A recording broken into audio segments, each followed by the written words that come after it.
데이트 폭력 사건, 언론을 통해 정말 끊이지 않고 저희들이 접하고 있는데요. 왜 이 문제에 근절되지 않는지 궁금하기도 합니다.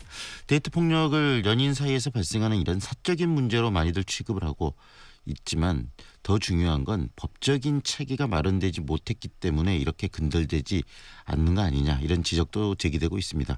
끊임없이 발생하는 이 데이트 폭력, 그 원인과 해결책 무엇이 있는지 이야기 들어보겠습니다. 광주 여성의 전화 여성인권상담소 박종희 소장 연결돼 있습니다. 안녕하세요, 소장님. 안녕하십니까. 네, 네. 박종입니다. 이 데이트 폭력 사건들을 계속 저희들이 언론을 통해서 접하고 또 주변에도 이런 사건들이 심심치 않게 일어나더라고요. 실태는 네. 어떻습니까, 우리 지역? 우리 지역 실태를 이제 공식적인 통계가 없어서 말씀드리기는 좀 어렵지만, 네. 보도에서 많이 보셨겠지만, 이제 경찰청 통계 같은 경우를 보면 2015년에는 7천 건이 넘게, 그리고 2016년에는 또 8천 건이 넘게 신고되는 건수가 계속 많아지고 있는 것을 좀 확인할 수가 있는데요. 네. 아무래도 데이트 폭력에 대한 사회적 인식이 좀 높아지면서 경찰 건수로 봤을 때 해마다 또 지금 집중 신고 기간을 두고 있거든요. 네. 그래서 앞으로도 신고 건수는 아마 더 많아질 것 같습니다. 네. 우리 사회에서 이런 부분에 대한 관심도가 높아지면서 신고 건수는 좀 늘어나고 있다는데, 이게 역으로 따지면 이제 데이트 폭력을 우리 사회가 구조적으로 함께 좀 해결해야 될 부분이 됐다, 이렇게 볼 수도 있겠는데요. 네, 그렇습니다. 실제적으로 사적인 관계에 있는 문제이고 또 친밀한 관계에서 있는 문제이기 때문에 이걸 내가 드러내도 네. 되나라고 생각을 해왔었는데, 이제는 이걸 드러내고 처벌받게 하는 것도 해야 되는구나, 할 수도 있구나라는 그 인식의 변화가 생겨나고 있는 것 같습니다. 네, 그리고 이제 용어의 문제도 데이트 폭력, 이 데이트라는 단어와 이 폭력이 연관되는 것은 좀 모순적이지 않느냐. 그래서 새로운 어떤 개념, 용어도 좀 만들어져야 되지 않을까, 이런 생각도 좀 드네요. 네, 이제 저희 같은 경우는 이제 데이트 폭력이란 단어가 이게 언론에서 만들어졌다라고 생각을 하고요. 네, 처음에는 이제 데이트 폭력이라기보다는 이제 그 연인 관계에서 발생하는 네. 성폭력 네, 이런 것들을 얘기를 했었는데, 네, 이거를 친밀한 관계에서 자꾸 성폭력뿐만 아니라 폭력들이 발생하다 보니까 네, 데이트 폭력 이렇게 얘기를 하게 된 것 같아요. 근데 네. 이제 사실상 연인 관계라는 것이 데이트만을 얘기할 수는 없기 때문에 네, 이거를 그 가정 폭력이라든지 네. 이런 여러 가지 것과 합쳐져서 네. 여성 폭력에 대한 기본법 안에 넣어야 된다. 뭐 네. 이런 얘기들도 나오고 있습니다. 스토킹도 또 포함을 해서. 그렇죠. 결국은 이 폭력의 문제고 폭력의 피해자들은 굉장히 큰 트라우마에 시달리기 때문에 그런 관점에서 이 부분을 봐야 되지 않을까라고 싶은데요. 어떻습니까? 이 가해자의 처벌, 지금 뭐 너무 가볍지 않느냐, 이런 지적들도 있는데 우리 소장님께서는 어떻게 보십니까?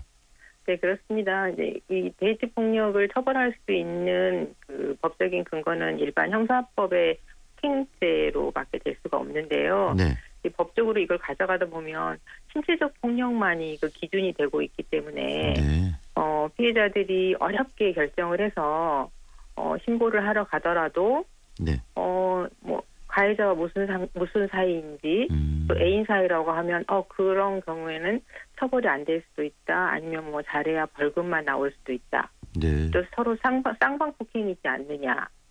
또 왜 이제 와서 도움을 요청하느냐. 뭐 그렇게 폭력을 당했는데 왜 다시 또 만났느냐. 뭐 이런 것들 때문에 네, 그 애인 사이에서 일어나는 그 폭행이라는 범죄가 네, 이런 애인이라는 그 관계 때문에 약화시키는, 희석시키는 이제 근거들이 되고 있어서 실제로 이 폭행죄로 고소를 하게 된다 하더라도 제대로 처벌받는 경우는 거의 제가 보기가 어려웠습니다. 네. 어떻게 보면 연인 사이에서 이런 폭력이 일어나는 것은 피해자한테 더 큰 트라우마, 더 상처가 될 수도 있는데도 처벌은 더 가볍게 내려질 수 있겠네요. 네, 그렇습니다. 네, 그렇다면 이제 이 문제 정말 우리 사회가 관심을 갖고 해결을 좀 해야 될 것 같은데요. 법안이나 뭐 법률적으로 이런 부분들을 만들어내서 구조적으로 이런 폭력들을 더 이상 일어나지 않도록 뭐 방지를 한달지 아니면 처벌을 강화한달지 여러 가지 방법이 있을 텐데, 우리 소장님께서 생각하는 이 데이트 폭력을 줄일 수 있는 방법 뭐가 있을까요?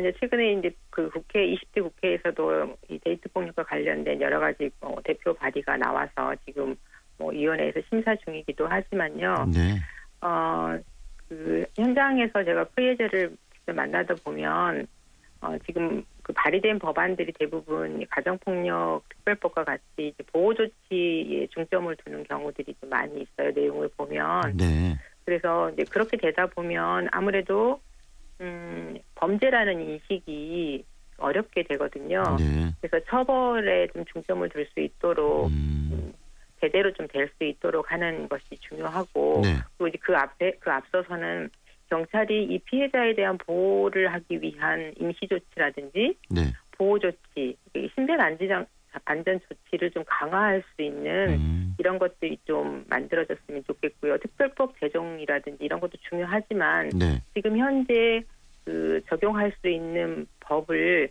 좀 제대로 적용할 수 있도록 하는 것 네. 그것이 좀 더 중요하지 않을까라는 생각을 하고 있습니다. 네, 우리 사회의 이 문제에 대한 심각성을 우리 사회가 좀 인지하고 각성하고 적극적으로 해결해 나가려는 의지도 더불어서 중요하겠네요.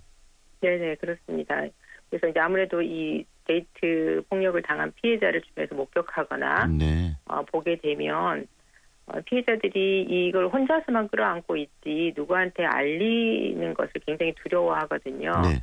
그래서 이제 이거를 알릴 수 있는 좀 용기를 좀 북돋아주고 주변에 이제 이런 것을 상담할 수 있는 상담소가 있다라는 것 네. 이런 것도 좀 안내를 좀 해주시고 뭐 폭력을 목격하게 된다거나 이렇게 되면 112 신고를 해서 좀 귀찮기는 하지만 신고를 해서 폭력이라는 게 있어서는 안 된다라는 걸 좀 확인시켜주면 어떨까라고 생각을 합니다. 네, 오늘 말씀 여기까지 듣겠습니다. 감사합니다.